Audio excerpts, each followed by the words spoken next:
Hello students, welcome to law excellence IAS academy. ఈరోజు మనం June 9 నాటి ఈనాడు న్యూస్ పేపర్లోని ఇంపార్టెంట్ కరెంట్ అఫైర్స్ గురించి డిస్కస్ చేద్దామండి. అండ్ ఏ స్మాల్ రిమైండర్ అండి, ఈ రోజు నుంచి డైలీ క్లాసెస్కి సంబంధించిన పీడిఎఫ్స్ని వీడియో కింద ఉన్న డిస్క్రిప్షన్లో లింక్ ద్వారా పోస్ట్ చేయడం జరుగుతుంది. ఆ లింక్ని క్లిక్ చేస్తే ఈ పీడిఎఫ్స్ని డౌన్లోడ్ చేసుకుని మీరు యూజ్ చేసుకోవచ్చు. ఫస్ట్ ఆఫ్ ఆల్ మనము yesterday's question of the day గురించి చూద్దాము. ఇటీవల ఐఎన్ఎస్ ఆర్నాలా వార్తల్లో నిలిచింది. ఈ ఆర్నాలా అనేది ఏంటి అని ఇక్కడ క్వశ్చన్ అడగడం జరిగిందండి. లాస్ట్ క్లాస్లో మనము ఈ ఐఎన్ఎస్ ఆర్నాలా గురించి డిస్కస్ చేయడం జరిగింది. ఈ ఐఎన్ఎస్ ఆర్నాలాకి సంబంధించి 4 ఆప్షన్స్ని ఇక్కడ ఇవ్వడం జరిగింది. 1 by 1 చూద్దాము. ఆప్షన్ ఏ విమాన వాహన నౌక, అంటే ఎయిర్ క్రాఫ్ట్ క్యారియర్ కాదండి, మనకి ఎయిర్ క్రాఫ్ట్ క్యారియర్ కాదు. ఇండియాలో ఐఎన్ఎస్ విక్రమాదిత్య, ఐఎన్ఎస్ విక్రాంత్ లాంటి ఎయిర్ క్రాఫ్ట్ క్యారియర్స్ ఉన్నాయి, ఆర్నాలా కాదు. బి స్వదేశీ పరిజ్ఞానంతో అభివృద్ధి చేయబడిన అణు జలంతర్గామి, మనకి ఐఎన్ఎస్ అరిహాంత్, ఐఎన్ఎస్ అరిఘాట్ లాంటి న్యూక్లియర్ సబ్మెరైన్స్ ఉన్నాయి, కానీ ఈ అర్నాలా అనేది న్యూక్లియర్ సబ్మెరైన్ కాదు. సి ఫ్రిజెట్స్, ఇండియన్ నేవీలో నీల్గిరి క్లాస్ మరియు తల్వార్ క్లాస్ లాంటి ఫ్రిజెట్స్ ఉన్నాయి, ఈ అర్నాలా అనేది ఫ్రిజెట్ కాదు. డి చూడండి, జలాంతర్గామి వ్యతిరేక వాటర్ క్రాఫ్ట్. ఎస్, అర్నాలా అనేది India's first anti submarine water craft గా చెప్పవచ్చు. దీని ద్వారా తీర ప్రాంత రక్షణలో, ముఖ్యంగా సబ్మెరైన్స్ కి వ్యతిరేకంగా చేసే వార్ఫేర్ లో ఈ INS Arnala class anti submarine warcrafts అనేవి ఉపయోగపడతాయి. ఈరోజు ఈనాడు న్యూస్ పేపర్లోని important topics to be covered మనం చూస్తే, ఫస్ట్ వన్, కడలిని మింగేస్తున్న కాలుష్యం.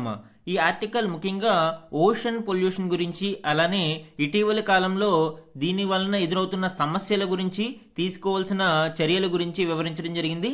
ఇది మనకి ఎన్విరాన్మెంట్లో ఇంపార్టెంట్ అండి. సెకండ్ వన్, రాజీనామాయే జస్టిస్ వర్మకున్న మార్గం.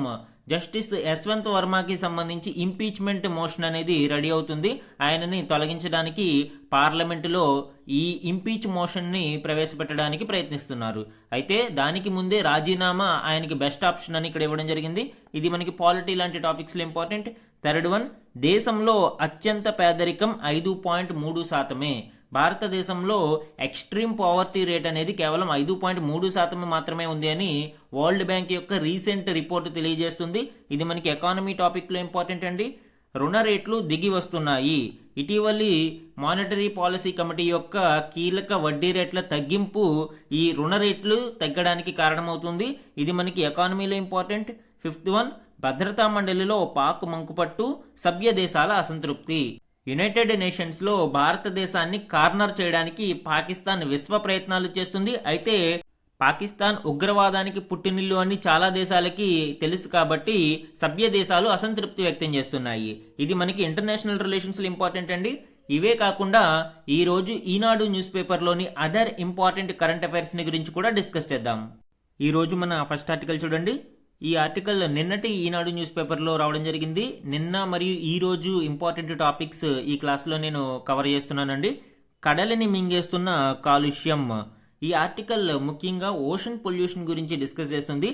ప్రపంచ సముద్ర దినోత్సవం జూన్ 8వ తేదీని పురస్కరించుకుని ఈ ఆర్టికల్లో ఓషన్ పొల్యూషన్ గురించి, అలానే ఈ ఓషన్ పొల్యూషన్ ఎక్కువ అవ్వడానికి వాతావరణ మార్పులు ఏ విధంగా దోహదపడుతున్నాయి, అలానే దీని వలన కలిగే ఇంపాక్ట్ ఏంటి, తీసుకోవాల్సిన మెజర్స్ అండ్ వే ఫార్వర్డ్ ఏ విధంగా ముందుకు వెళ్ళాలి అనే ఇంపార్టెంట్ డీటెయిల్స్ ఈ ఆర్టికల్లో డిస్కస్ చేయడం జరిగింది. మానవాళికి సముద్రాలు చాలా చాలా కీలకమండి.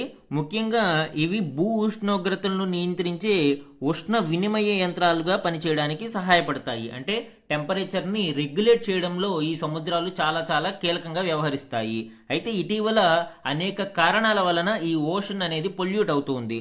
ముఖ్యంగా చమురు తవ్వకం, నౌకల సంచారం, వ్యర్థాలు, రసాయనాల పారబోత వంటి చర్యల మూలంగా సాగర జలాలు కలుషితమవుతున్నాయి. వాతావరణ మార్పుల ప్రభావము ఈ సముద్రాలపై తీవ్రంగానే ఉంటుంది. ఇటువంటి తరుణంలో శుద్ధమైన సాగర జలాల పునరుద్ధరణకు శాస్త్రీయమైన, సామాజిక, రాజకీయపరమైన చర్యలు అవసరం. సముద్ర జలాల కాలుష్యాన్ని మనము అరికట్టకపోతే అది పెను ప్రమాదానికి దారితీస్తుంది.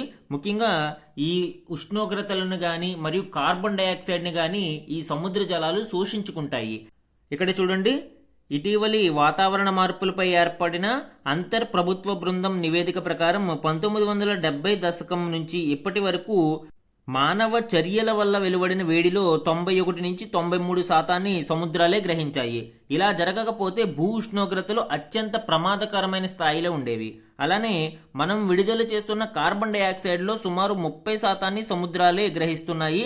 కానీ ఈ శోషణ వలన సముద్రాలలో ఆమ్లత్వం పెరుగుతుంది. అయితే కార్బన్ డైఆక్సైడ్ మనకి సముద్రాలు గ్రహిస్తూ ఉన్నాయి. మనం ఎంత కార్బన్ డైఆక్సైడ్ని విడుదల చేస్తూ ఉన్నా సముద్రాలు వాటిని కొంత స్క్వీజ్ చేస్తూ ఉంటాయి. ఈ స్క్వీజ్ చేసే ప్రాసెస్లో ఏం జరుగుతుంది అండి, కార్బన్ డైఆక్సైడ్ వాటర్లో మిక్స్ అయిన తర్వాత కార్బోనిక్ యాసిడ్ అనేది ఫామ్ అవుతుందండి. ఈ వీక్ యాసిడ్ హైడ్రోజన్ అయాన్స్ మరియు బైకార్బోనేట్ అయాన్స్గా విడిపోతుంది. ఈ హైడ్రోజన్ అయాన్స్ ఎక్కువగా పెరిగే కొద్దీ ఈ ఆమ్లత్వం అనేది పెరగడం వలన pH వాల్యూ అనేది తగ్గుతుంది.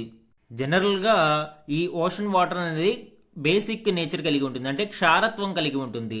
దీని pH సుమారు 8.2 వరకు ఉంటుంది. అయితే ఇటీవలి ఈ ఓషన్ ఎసిడిఫికేషన్ కారణంగా దాని యొక్క pH వాల్యూ తగ్గుతూ వస్తుంది. ప్రస్తుతం ఇది 8.1కి పడిపోయింది. ఇది చూడడానికి చాలా మైన్యూట్ చేంజ్లా ఉన్నా కూడా ఇది తీవ్రమైన ప్రభావాన్ని చూపిస్తుంది. ఎందుకంటే ఈ pH వాల్యూ మీదనే సముద్రాలలో నివసించే జలచరాలన్నీ కూడా అడాప్ట్ అయి ఉంటాయండి. దీనిలోని చిన్న చిన్న మార్పుల కారణంగానే పగడపు దిబ్బలు, నత్తలు వంటి సముద్ర జీవుల గమనం, పెరుగుదల తీవ్ర ప్రభావానికి గురి అవుతుంది. సముద్ర జలాలు వేడెక్కడం వల్ల పగడపు దిబ్బలు భారీగా నాశనం అవుతున్నాయి.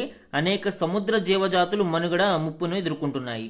ఇక్కడ కొన్ని గణాంకాలని చూడండి. FAO నివేదిక ప్రకారం ప్రపంచవ్యాప్తంగా చేపలు వంటి మత్స్య వనరులలో 35% పైగా వేటకి గురవుతున్నాయి. ఇది సముద్ర జీవ వైవిధ్యానికి భారీ నష్టం కలిగిస్తుంది. ఇది చాలదన్నట్లు ఏటా సుమారు 11 మిలియన్ మెట్రిక్ టన్నుల ప్లాస్టిక్ వ్యర్థాలు సముద్రంలో చేరుతున్నాయి. ముఖ్యంగా మైక్రో ప్లాస్టిక్ చేపల శరీరాలు సముద్ర ఉప్పు ద్వారా మానవ శరీరాల్లో కూడా చొచ్చుకుపోతున్నాయి. ఈ సమస్య 2040 నాటికి మరింత తీవ్రమవుతుంది అని ఐక్యరాజ్య సమితి పర్యావరణ సంస్థ అంచనా. ఈ మైక్రో ప్లాస్టిక్ అనేది హ్యూమన్ బ్లడ్లో కూడా కలిసిపోయి అది తీవ్ర అనారోగ్య సమస్యలకు దారితీస్తుంది అండి. అయితే ఈ ఓషన్ పొల్యూషన్ని కంట్రోల్ చేయడం కోసం ఇటీవలి COP15 ఒప్పందం ప్రకారం 2030 నాటికి భూమి సముద్రాలలో కనీసం 30% పరిరక్షించాలి అని ఒక నిర్ణయాన్ని తీసుకోవడం జరిగింది. అయితే ప్రస్తుతం మనము కేవలం ప్రపంచ సముద్ర జలాలలో 8% మాత్రమే సంరక్షిత ప్రాంతంగా ఉంది. అందులోనూ కేవలం 3% మాత్రమే పూర్తి స్థాయి పరిరక్షణలో ఉండడం ప్రపంచవ్యాప్తంగా ఈ ఓషన్ పొల్యూషన్ యొక్క దుస్థితికి అద్దం పడుతుంది. అయితే 2030 నాటికి 30% వరకు పరిరక్షించాలి అంటే స్థానిక ప్రాంతీయ స్థాయిలలో సంరక్షణ చర్యలు చేపట్టాల్సి ఉంటుంది. దీనికి అంతర్జాతీయ సహకారం, సాంకేతిక పరిజ్ఞానం, అనుసంధానం కూడా కీలకంగా వ్యవహరించనుంది. ఈ ఓషన్ పొల్యూషన్ని అరికట్టాలి అంటే ఏ విధమైన చర్యలు తీసుకోవాలి? ముఖ్యంగా సస్టైనబుల్ ఓషన్ ఎకానమీ ఉన్నత స్థాయి బృందం నివేదిక ప్రకారం తీర ప్రాంత పవన శక్తిని వినియోగించడం, మడ అడవులు, సముద్ర గడ్డిని సంరక్షించడం, తక్కువ ఉద్గారాలను వెలువరించే నౌకా వ్యవస్థల వినియోగం వంటివి గ్రీన్ హౌస్ వాయు ఉద్గారాలను 21% వరకు తగ్గించగలవు. అలానే సాధారణ అడవులతో పోలిస్తే మడ అడవులు, సముద్రగడ్డి 10% ఎక్కువగా కర్బన ఉద్గారాలను గ్రహిస్తాయి. దీనితో పాటు తీర ప్రాంతాలను తుఫాను బారి నుండి రక్షిస్తాయి. పారిశ్రామిక, రసాయన, ప్లాస్టిక్ వ్యర్థాలు సముద్ర జలాలలో కలవకుండా ప్రభుత్వాలు, ప్రజలు కలిసికట్టుగా కృషి చేయాలి. నిఘాను తీవ్రతరం చేయాలి. మనము ఎప్పుడైతే ఈ ప్లాస్టిక్ మరియు కెమికల్ పొల్యూషన్ని అరికట్టగలుగుతామో సగం ఈ పొల్యూషన్ని కంట్రోల్ చేసే అవకాశం ఉంటుంది. ముఖ్యంగా కేవలం ప్రభుత్వాలే కాకుండా ప్రజలని కూడా ఇందులో భాగస్వాములు చేయాలి. తద్వారా సముద్రాన్ని మరియు భూగోళాన్ని రక్షించే అవకాశం ఉంటుంది. మన నెక్స్ట్ ఆర్టికల్ చూడండి. రాజీనామాయే జస్టిస్ వర్మకున్న మార్గం, పార్లమెంటులో అభిశంసనకు ప్రభుత్వం యత్నం. Justice Yashwant Varma impeachment process గురించి లాస్ట్ క్లాస్లో కూడా మనం డిస్కస్ చేయడం జరిగింది అండి. అండ్ ఫర్దర్ ప్రొసీడింగ్స్ ఇక్కడ చూద్దాము. అవినీతి ఆరోపణలు ఎదుర్కొంటున్న అలహాబాద్ హైకోర్టు న్యాయమూర్తి జస్టిస్ యశ్వంత్ వర్మ పార్లమెంటులో అభిశంసనను ఎదుర్కోకుండా ఉండాలి అంటే ముందుగానే రాజీనామా చేయడం ఏకైక మార్గంగా కనిపిస్తుంది. ఢిల్లీ హైకోర్టులో న్యాయమూర్తిగా ఉన్నప్పుడు మార్చిలో ఆయన నివాసంలో జరిగిన అగ్ని ప్రమాదంలో పాక్షికంగా కాలిన నోట్ల కట్టలు లభ్యమైన విషయం తెలిసిందే. భారత ప్రధాన న్యాయమూర్తి జస్టిస్ సంజీవ్ ఖన్నా ఉన్నప్పుడు దానిపై అంతర్గత విచారణ జరిపించి ముందుగా ఆయన్ని అలహాబాద్కు బదిలీ చేశారు. ఆయన్ని తొలగించాల్సిందిగా రాష్ట్రపతికి, ప్రధానమంత్రికి లేఖ రాసిన విషయం తెలిసిందే. అంతకు ముందే రాజీనామా చేయాలి అని జస్టిస్ వర్మకు జస్టిస్ ఖన్నా సూచించారు. దానికి ఆయన నిరాకరించారు. ఈ నేపథ్యంలో వచ్చే నెల 21న ప్రారంభమయ్యే పార్లమెంటు వర్షాకాల సమావేశాలలో ఆయన అభిశంసనకు రంగం సిద్ధమవుతుంది. గతంలో సుప్రీంకోర్టు న్యాయమూర్తి జస్టిస్ వి రామస్వామి, కలకత్తా హైకోర్టు న్యాయమూర్తి జస్టిస్ సౌమిత్రా సేన్లు అభిశంసన ప్రక్రియను ఎదుర్కొని రాజీనామాలు సమర్పించారు. ఇక్కడ గుర్తుపెట్టుకోవాల్సిన విషయం ఏంటంటే ఇప్పటి వరకు భారతదేశంలో ఏ న్యాయమూర్తి కూడా అభిశంసనకు గురి అవ్వలేదు. ఈ ఆరోపణలు ఎదుర్కొన్నప్పుడు వెంటనే వాళ్ళు రాజీనామాకి సిద్ధమయ్యి రాజీనామా చేసి వెళ్ళిపోయారు. ఈ జడ్జిల యొక్క తొలగింపు ప్రక్రియని ఆర్టికల్ 124 మరియు ఆర్టికల్ 218 సుప్రీంకోర్టు జడ్జిలకైతే ఆర్టికల్ 124, హైకోర్టు జడ్జిలకి 218 కొన్ని గైడ్ లైన్స్ ఇవ్వడం జరిగింది. ముఖ్యంగా పార్లమెంటు యొక్క రెజల్యూషన్ తర్వాత రాష్ట్రపతి వీళ్ళని తొలగించాల్సి ఉంటుంది. పార్లమెంటులో ఈ అభిశంసన ప్రక్రియ ఏ విధంగా ఉంటుందో చూద్దామండి. ఆల్రెడీ లాస్ట్ క్లాస్లో కూడా దీని గురించి చెప్పాను నేను. ఈ removal motion signed by 100 members. In case Lok Sabha అయితే 100 మంది సభ్యులు, రాజ్యసభ అయితే 50 మంది సభ్యులు స్పీకర్కి ఈ రిమూవల్ మోషన్ని సబ్మిట్ చేయాల్సి ఉంటుంది. ఒకవేళ స్పీకర్ ఆ మోషన్ని అడ్మిట్ చేసుకుంటే 3 మెంబర్ కమిటీని ఇన్వెస్టిగేషన్ కోసం విధించడం జరుగుతుంది. ఈ 3 మెంబర్ కమిటీలో చీఫ్ జస్టిస్ ఆఫ్ ఇండియా లేదా సుప్రీంకోర్టు జడ్జిగా ఒకరు ఉంటారు, and chief justice of high court ఒకరు ఉంటారు, అండ్ ఈ డిస్టింగ్విష్డ్ జ్యూరిస్ట్ ఒకరు ఉంటారు. ఈ విధంగా 3 సభ్యులతో కూడిన ఒక కమిటీని ఏర్పాటు చేయడం జరుగుతుంది. If the committee finds the judge to be guilty of the charges, అంటే కేవలం 2 విషయాలలో జడ్జిలని తొలగించడానికి అవకాశం ఉంటుంది. ఒకటి మిస్బిహేవియర్, 2 ఇన్కెపాసిటీ. సో ఈ 2 కండిషన్స్లో ప్రూవ్ అయితే ఈ కమిటీ హౌస్కి నివేదిక సమర్పిస్తుంది. దాని ప్రకారం హౌస్లో ఓటింగ్ అనేది జరుగుతుంది. ఇక్కడ చూడండి, స్పెషల్ మెజారిటీ ఇక్కడ అవసరం అవుతుంది అండి. వన్స్ ఫస్ట్ హౌస్లో ఈ ప్రక్రియ పూర్తి అయితే ఈ తీర్మానాన్ని 2వ హౌస్లోకి ప్రవేశపెడతారు. 2వ హౌస్లో కూడా స్పెషల్ మెజారిటీతో ఈ తీర్మానం పాస్ అవ్వాల్సి ఉంటుంది. ఇక్కడ కూడా ఈ తీర్మానం పాస్ అయితే ఆ జడ్జి యొక్క తొలగింపు కోసం రాష్ట్రపతికి నివేదిక సమర్పించడం జరుగుతుంది. తద్వారా రాష్ట్రపతి ఈ జడ్జిల యొక్క తొలగింపు ప్రక్రియను పూర్తి చేస్తారు. ఇండియన్ హిస్టరీలో వెరీ రేర్ కేసెస్లో ఈ ఇంపీచ్మెంట్ ఆఫ్ జడ్జెస్ అనేది ట్రయల్ జరిగింది అండి. అయితే ఎవరు కూడా ఇప్పటి వరకు అభిశంసన ప్రక్రియకి గురి అవ్వలేదు. ఈ ఆరోపణలు ఎదుర్కొన్న వాళ్ళు ముందుగానే రాజీనామా చేసి వెళ్ళిపోవడం జరిగింది. ఇక్కడ చూడండి, justice V Ramaswamy, justice Soumitra Sen, justice PD Dinakaran, justice JB Pardiwala వీరందరూ కూడా ఈ అభిశంసనకి సంబంధించిన ట్రయల్స్ని ఎదుర్కొన్న వాళ్ళే. No judge in India has ever been successfully impeached. అన్నీ కూడా పొలిటికల్ కాంప్రమైజెస్ వల్ల కానీ, లేదా ప్రొసీజరల్ డిలేస్ వల్ల కానీ, లేదా రిజిగ్నేషన్స్ వల్ల కానీ ఆగిపోయాయి. మన నెక్స్ట్ ఆర్టికల్ చూడండి, దేశంలో అత్యంత పేదరికం 5.3%. 2022-23పై ప్రపంచ బ్యాంకు నివేదిక. ఇక్కడ కొన్ని కీలక డీటెయిల్స్ మనం చూద్దామండి. భారతదేశంలో అత్యంత పేదరిక రేటు అంటే ఎక్స్ట్రీమ్ పావర్టీ రేట్ అనేది 5.3% పరిమితమైంది అని ప్రపంచ బ్యాంకు వెల్లడించింది. 2011-12లో ఇది 27.1% కాగా దశాబ్ద కాలంలో గణనీయంగా తగ్గిందని తెలిపింది. ఇక్కడ గణాంకాలు చూడండి, 2011-12లో పావర్టీ లైన్ $2.15 అయితే పావర్టీ రేటు 16.22%గా ఉంది. $3 అయితే 27.12%గా ఉంది. ఇప్పుడు 2022-23లో $2.15 అయితే 2.35%గాను, $3 అయితే 5.25%గాను నమోదైంది. సో ఇక్కడ మనము పావర్టీ లైన్ని బట్టి పావర్టీ రేట్ని డిసైడ్ చేయవచ్చు. ప్రస్తుతం $3 పావర్టీ లైన్ మనం అంటే $3 కంటే రోజువారీ సంపాదన తక్కువ ఉన్న వ్యక్తులు పావర్టీ ఎక్స్ట్రీమ్ పావర్టీ రేట్లోకి పరిగణించబడతారు. రోజుకు $3 కంటే తక్కువ మొత్తంతో జీవిస్తున్న వారిని అత్యంత పేదరికంలో ఉన్న వారిగా ప్రపంచ బ్యాంకు నిర్వచించింది. 2021లో ఈ పరిమితి $2.15గా ఉంది. సవరించిన తర్వాత 15% పెంచి $3గా చేసింది. అయినప్పటికీ అంటే $2.15గా ఉన్నప్పుడు 2.35%గా ఉన్న వాళ్ళు $3కి పెంచినా కూడా 2022-23 నాటికి 5.25% మాత్రమే ఎక్స్ట్రీమ్ పావర్టీ భారతదేశంలో ఉంది అని ఈ నివేదిక తెలుస్తుంది. అలానే 2024లో $3 పరిమితి వద్ద అత్యంత పేదరిక రేటు 5.44%గా ఉంది. అలానే మరికొన్ని గణాంకాలని పరిశీలిస్తే 5,46,95,832 మంది భారతీయులు 2024లో రోజుకు $3 కంటే తక్కువ మొత్తంతో జీవనం సాగిస్తున్నారు. అంటే వీరు ఈ ఎక్స్ట్రీమ్ పావర్టీ రేట్లోకి ఉన్నారు. ఉచిత సబ్సిడీపై ఆహార పంపిణీ దేశంలో పేదరికం తగ్గింపునకు, గ్రామీణ పట్టణ పేదరిక అంతరాన్ని తగ్గించేందుకు దోహదం చేస్తున్నాయి. దేశంలో అత్యధిక జనాభా కలిగిన 5 రాష్ట్రాలలో కలిపి అత్యంత పేదరికంలో ఉన్న వారి వాటా 54%గా ఉంది. అంటే ఇక్కడ more population leads to extreme poverty అనేది అర్థం చేసుకోవచ్చు. 2011-12 నుంచి 2022-23 నాటికి అత్యంత పేదరికంలో ఉన్న 17.1 కోట్ల మందిని ఆ ఎక్స్ట్రీమ్ పావర్టీ లైన్ నుంచి బయటకు తీసుకురావడం జరిగింది అండి. గ్రామీణ ప్రాంతాలలో అత్యంత పేదరికం 18.4% నుంచి 2.8%కి, పట్టణ ప్రాంతాలలో 10.7% నుంచి 1.1%కి తగ్గింది. మన నెక్స్ట్ ఆర్టికల్ చూడండి, రుణ రేట్లు దిగి వస్తున్నాయి. లాస్ట్ క్లాస్లో కూడా మనము ఎంపీసీ కమిటీ యొక్క కీలక వడ్డీ రేట్లు తగ్గడంతో రుణ రేట్లు తగ్గుముఖం పడుతున్నాయని డిస్కస్ చేయడం జరిగింది. ఆ కంటెక్స్ట్లో ఇది ఎక్స్టెండెడ్ టాపిక్గా చూడండి. Reserve bank of India repo రేటును 50 బేసిస్ పాయింట్లు తగ్గించిన నేపథ్యంలో రెపో రేటుకు అనుసంధానమైన రుణ రేట్లను అంటే రెపో లింక్డ్ లెండింగ్ రేట్ను బ్యాంకులు తగ్గిస్తున్నాయి. ఆర్బీఐ ప్రకటన వచ్చిన వెంటనే Punjab national bank, bank of India రుణ రేట్లు తగ్గిస్తున్నట్లు వెల్లడించాయి.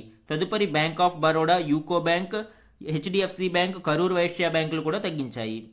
ఎప్పుడైతే రెపో రేటు తగ్గిందో ఆటోమేటిక్గా బ్యాంకులకి కూడా ఆ వడ్డీ రేటు అనేది తగ్గుతుంది. కాబట్టి బ్యాంకులు తమ కస్టమర్లకు ఇచ్చే రుణాల మీద కూడా వడ్డీని తగ్గిస్తాయి. కాబట్టి ఈ రెపో లింక్డ్ లెండింగ్ రేట్ కావచ్చు, మార్జినల్ కాస్ట్ లెండింగ్ రేట్ కావచ్చు, ఈ రెండు కూడా రెపో రేట్ ఎప్పుడైతే తగ్గుముఖం పట్టాయో ఆటోమేటిక్గా కస్టమర్లకి ఇచ్చే ఈ వడ్డీ రేట్లు కూడా తగ్గడానికి దోహదపడతాయి. మన నెక్స్ట్ ఆర్టికల్ చూడండి, పాకిస్తాన్వి ఉత్త ప్రగల్భాలే, ఉపగ్రహ చిత్రాల ఆధారాలు ఇవిగో ప్రముఖ విశ్లేషకుడు డెమియన్ వెల్లడి. ఆపరేషన్ సింధూర్ వలన తమకు నష్టం వాటిల్లలేదు అని, భారత్లోని సైనిక స్థావరాలను ధ్వంసం చేశామని పాక్ చెబుతున్నవన్నీ ఉత్త ప్రగల్భాలేనని మరోసారి తేలింది. ఛాయాచిత్రాల విశ్లేషణలో ప్రముఖుడైన డెమియన్ సైమన్ ఎక్స్లో పంచుకున్న ఉపగ్రహ చిత్రాలు దీనిని నిరూపించాయి. పంజాబ్లోని ఆదంపూర్ వైమానిక స్థావరంలో సుఖోయ్ 30 MKI యుద్ధ విమానాన్ని ధ్వంసం చేశామని, గుజరాత్లోని భుజ్ ఎయిర్ఫీల్డ్లో ఉన్న S-400 వ్యవస్థను కూల్చివేశామని పాక్ చెప్తున్నవన్నీ బడాయి మాటలేనని ఇప్పటికే మన దేశం ఖండించింది. ఆదంపూర్ ఎయిర్ బేస్లో సుఖోయ్ విమానాన్ని ధ్వంసం చేశామంటూ ఇటీవల పాకిస్తాన్ ఓ చిత్రాన్ని విడుదల చేసిన సంగతి తెలిసిందే. అది ఆపరేషన్ సింధూర్ కంటే ముందే తీసిన చిత్రమని తేలింది. అసలు అది సుఖోయ్ యుద్ధ విమానమే కాదు. రోజువారీ నిర్వహణలో భాగంగా MiG-29 విమాన ఇంజిన్ను శుభ్రం చేస్తున్నప్పటి చిత్రం. దానిని తనకు అనుకూలంగా మలుచుకునేందుకు పాక్ సాయశక్తులా ప్రయత్నించి విఫలమైంది. భుజ్ ఎయిర్ బేస్లోని S-400 వ్యవస్థను కుప్పకూల్చినట్లు పాకిస్తాన్ ఓ ఫోటోను విడుదల చేసింది. ఎయిర్ బేస్లో అక్కడక్కడ నల్లటి మచ్చలు చూపిస్తూ అందరినీ నమ్మించే ప్రయత్నం చేసింది. S-400 అనేది ఒక సంచార క్షిపణి వ్యవస్థ, అంటే మొబైల్ డిఫెన్స్ సిస్టమ్ అండి ఇది. దీనిని ఒక చోటు నుండి మరొక చోటుకి తరలిస్తున్నప్పుడు ఇంధనం లీక్ అయి మచ్చలు ఏర్పడినట్టు తెలిపింది. అంటే దీనిని బట్టి మనకి ఏమర్థమవుతుంది, పాకిస్తాన్ ఇచ్చిన ప్రూఫ్లన్నీ కూడా అవన్నీ ఫేక్ అని తెలుస్తుంది. కాబట్టి ప్రపంచమంతా గమనిస్తూ ఉంది. ఈ ఆపరేషన్ సింధూర్ భారత్ సక్సెస్ఫుల్గా కండక్ట్ చేసి పాకిస్తాన్లోని ఉగ్ర స్థావరాలను మట్టుపెట్టిన విషయం తెలిసిందే. మన నెక్స్ట్ ఆర్టికల్ చూడండి, భద్రతా మండలిలో పాక్ మంకుపట్టు, సభ్య దేశాల అసంతృప్తి. ఉగ్రవాదానికి చిరునామాగా ఉన్న పాకిస్తాన్కు ఐక్యరాజ్య సమితి భద్రతా మండలిలో ఉగ్రవాద నిరోధక కమిటీ వైస్ చైర్మన్ హోదాను కట్టబెట్టడం విమర్శలకు దారితీస్తుంది. తాలిబాన్ ఆంక్షల కమిటీ బాధ్యతలను కూడా పాక్కు అప్పగించడంపై ప్రపంచ దేశాలు విస్మయం వ్యక్తం చేస్తున్నాయి. ఈ నిర్ణయాన్ని మిగిలిన సభ్య దేశాలు సైతం వ్యతిరేకిస్తున్నట్లు అధికారిక వర్గాలు పేర్కొన్నాయి. జనవరిలోనే ఐరాసా కమిటీల కేటాయింపు ప్రక్రియ జరగాల్సి ఉండగా కేవలం పాక్ డిమాండ్లపై ఏకాభిప్రాయం లేకపోవడంతోనే 5 నెలలు ఆలస్యమైందని తెలిపాయి. పాకిస్తాన్ మంకుపట్టు, అహేతుక డిమాండ్లపై మండలిలోని ఇతర సభ్యులు విసిగిపోయారు. ఉగ్రవాదంపై భారత్ను లక్ష్యంగా చేసే పాక్ ప్రయత్నాలకు ఇతర సభ్యులు మద్దతు పలికేందుకు సిద్ధంగా లేరు. పాకిస్తాన్ ఈ టెర్రరిజం విషయంలో భారత్ను కార్నర్ చేయాలని ప్రయత్నిస్తూ ఉంది. ఈ పాకిస్తాన్ యొక్క చర్యలు ప్రపంచ దేశాలు గమనిస్తూ ఉండడం వలన పాకిస్తాన్ యొక్క ఎత్తులు అనేవి పారడం లేదు. ఇటీవల భద్రతా మండలిలోని ఆంక్షల కమిటీ, తాలిబాన్ కమిటీ, ఉగ్రవాద నిరోధక కమిటీల అధ్యక్ష పదవులను పాక్ డిమాండ్ చేసింది. అయితే తాలిబాన్ కమిటీతో పాటు ఉగ్రవాద నిరోధక కమిటీకి వైస్ చైర్మన్ హోదాలను భద్రతా మండలి పాకిస్తాన్కి ఇచ్చింది. మన నెక్స్ట్ ఆర్టికల్ చూడండి, హక్కుల్లో వాటా. ఇది ఇంటర్నేషనల్ ఇన్స్టిట్యూషన్లో భారతదేశం యొక్క వాటాకి సంబంధించిన గణాంకాలని ఈ ఆర్టికల్లో ఇవ్వడం జరిగిందండి. దానికి సంబంధించిన డీటెయిల్స్ ఇప్పుడు చూద్దాం. జాతీయ ప్రయోజనాలను కాపాడుకోవడంతో పాటు వాటిని మరింత మెరుగుపరుచుకోవడానికి, ప్రపంచ దేశాలతో సహకారాన్ని వృద్ధి చేసుకోవడానికి ఇండియా అనేక అంతర్జాతీయ కూటముల్లో భాగస్వామి అయ్యింది. ఈ క్రమంలో సహజంగానే ఆయా సంస్థల్లో ఇండియాకు ఓటింగ్ హక్కులు ఉంటాయి. 2022-23కి సంబంధించి ఆయా సంస్థల్లో భారత ఓటింగ్ హక్కుల వాటా ఎంత అంటే ఐక్యరాజ్యసమితి భద్రతా మండలిలో 6.7%గా ఉంది. ఆసియా అభివృద్ధి బ్యాంకులో 5.3%, ఆర్థిక స్థిరత్వ బోర్డులో 5.3%, అంతర్జాతీయ ఫైనాన్స్ కార్పొరేషన్లో 3.9%, అంతర్జాతీయ పునర్నిర్మాణ అభివృద్ధి బ్యాంకులో 3.1%, అంతర్జాతీయ ద్రవ్యనిధి సంస్థలో 2.7%, ఐక్యరాజ్య సమితి ఆర్థిక సామాజిక మండలిలో 1.9%, ప్రపంచ వాణిజ్య సంస్థలో 0.6%, ఐరాస సర్వప్రతినిధి సభలో 0.5%, ఆఫ్రికన్ అభివృద్ధి బ్యాంకులో 0.3%. ఈ విధంగా గ్లోబల్ ఇన్స్టిట్యూషన్స్లో భారతదేశం యొక్క వాటాని మనం ఇక్కడ చూడవచ్చు. జూన్ 8 మరియు 9 న్యూస్ పేపర్స్లోని ఇంపార్టెంట్ వన్-లైనర్ కరెంట్ అఫైర్స్ని ఇప్పుడు చూద్దామండి. Prime minister Narendra Modi inaugurated the Chenab bridge, the world's highest railway arch bridge on 6th June 2025, soaring 359 meters above the Chenab River. The 1,315 meter long steel arch bridge is built to withstand high seismic and wind loads. It will reduce travel time between Jammu and Srinagar by 2 to 3 hours. ఈ చీనాబ్ వంతెనను ప్రధాని నరేంద్ర మోదీ గారు ప్రారంభించడం జరిగింది. ఇది ప్రపంచంలోనే ఎత్తైన railway arch బ్రిడ్జ్గా record సృష్టించింది. దీని యొక్క ఎత్తు చీనాబ్ నది నుంచి 359 మీటర్లు ఉంది. దీని యొక్క మొత్తం పొడవు 1315 మీటర్లు పొడవు ఉంది. ఇది హై సిస్మిక్ యాక్టివిటీస్ అంటే భూకంపాలను కూడా తట్టుకునే విధంగా దీనిని డిజైన్ చేయడం జరిగింది. నెక్స్ట్ వన్ చూడండి, India assumed the chairmanship of the 12th BRICS Parliamentary Forum to be hosted next year 2026 and Lok Sabha Speaker Shri Om Birla was formally handed over the chairmanship. 12వ BRICS parliamentary forum యొక్క అధ్యక్ష పదవిని ఇటీవల భారత్ చేపట్టింది. Lok Sabha speaker Om Birla గారు formally ఈ చైర్మన్షిప్ని పొందడం జరిగింది. The 11th BRICS Parliamentary Forum concluded in Brasilia, Brazil on 5th June 2025. అంటే 11th ఇప్పటి వరకు ఉన్న 11th పార్లమెంటరీ ఫోరం అనేది బ్రెజిల్ అధ్యక్ష పదవిలో ఉండేది. అది బ్రెజిలియాలో కన్క్లూడ్ అయింది. నెక్స్ట్ వన్ చూడండి, India and Kyrgyzstan signed the protocol and exchanged the instrument of ratification of the bilateral investment treaty on 5th June 2025. Bilateral investment treaty మీద ఇరు దేశాలు ఇండియా మరియు కిర్గిజిస్తాన్ ఒప్పందం కుదుర్చుకున్నాయి. ఇదివరకు కుదుర్చుకున్న ఓల్డ్ ట్రీటీ స్థానంలో ఈ నూతన బైలాటరల్ ఇన్వెస్ట్మెంట్ ట్రీటీని ఇరు దేశాలు కుదుర్చుకోవడం జరిగింది. ఇది ensuring continuity in the protection of investments between two nations. రెండు దేశాల మధ్య పెట్టుబడులను సంరక్షించుకోవడంలో మరియు వివాదాలను పరిష్కరించుకోవడంలో ఈ బిట్ అనేది ఉపయోగపడుతుంది. Next one, India was elected to the economic and social council of the United Nations for the period from 2026 to 28. భారతదేశం 2026-28 సంవత్సరానికి గాను యునైటెడ్ నేషన్స్ యొక్క ఎకనామిక్ అండ్ సోషల్ కౌన్సిల్కి ఎలక్ట్ అవ్వడం జరిగింది అండి. The council is at the heart of the UN's mechanism to advance the 3 dimensions of sustainable development. అంటే ఈ 3 డైమెన్షన్స్, సుస్థిరాభివృద్ధికి కావాల్సిన 3 డైమెన్షన్స్ ఈ కౌన్సిల్ ద్వారా సహకరించడానికి ఉపయోగపడతాయి. ఏంటి ఆ 3 dimensions? Economic dimension and social dimension and environmental dimension. ఈ 3 డైమెన్షన్స్లోనూ అభివృద్ధి జరిగినప్పుడు మాత్రమే సుస్థిర అభివృద్ధి లక్ష్యాలు అనేవి సాధ్యమవుతాయి. నెక్స్ట్ వన్ చూడండి, reserve bank of India repo రేటును 50 బేసిస్ పాయింట్లు తగ్గించి 5.5% చేర్చింది. 2025లో ఇంతకు ముందే 2 విడతలుగా 0.25% చొప్పున కోత విధించడంతో తాజా తగ్గింపుతో కలిపి మొత్తం 1% మేర రెపో రేటులో ఊరట కలిగింది. బ్యాంకులు తమ వడ్డీ రేటుకు ప్రామాణికంగా రెపోను పరిగణిస్తాయి కాబట్టి వడ్డీ రేట్లు కూడా తగ్గుముఖం పడుతున్నాయి. నెక్స్ట్ వన్, అమెరికా అధ్యక్షుడు డొనాల్డ్ ట్రంప్ 12 దేశాల పౌరులు అమెరికాలో ప్రవేశించకుండా నిషేధం విధించారు. Afghanistan, Myanmar, Chad, Republic of Congo, Equatorial Guinea, Eritrea, Haiti, Iran, Libya, Somalia, Sudan, Yemen ఈ జాబితాలో ఉన్నాయి. 2025 జూన్ 9 నుంచి ఈ నిషేధాజ్ఞలు అమలులోకి వస్తాయి. ఈ విధంగా ఇమ్మిగ్రేషన్ పాలసీలో కొన్ని మార్పులు తీసుకురావడం జరిగింది. 12 దేశాల పౌరులు అమెరికాలో ప్రవేశించకుండా నిషేధం విధించారు. ఇక్కడ question and answer type current affairs చూడండి. భారత్ శ్రీలంకల మధ్య చారిత్రాత్మక సంబంధాలను బలోపేతం చేసేందుకు చేసిన విశేష కృషికి గాను శ్రీలంక అత్యున్నత పౌర పురస్కారం మిత్ర విభూషణను ఇటీవల ఎవరికి ప్రదానం చేసింది? ఇండియన్ ప్రైమ్ మినిస్టర్ నరేంద్ర మోదీకి మిత్ర విభూషణ అవార్డును శ్రీలంక ప్రభుత్వం ప్రదానం చేసింది.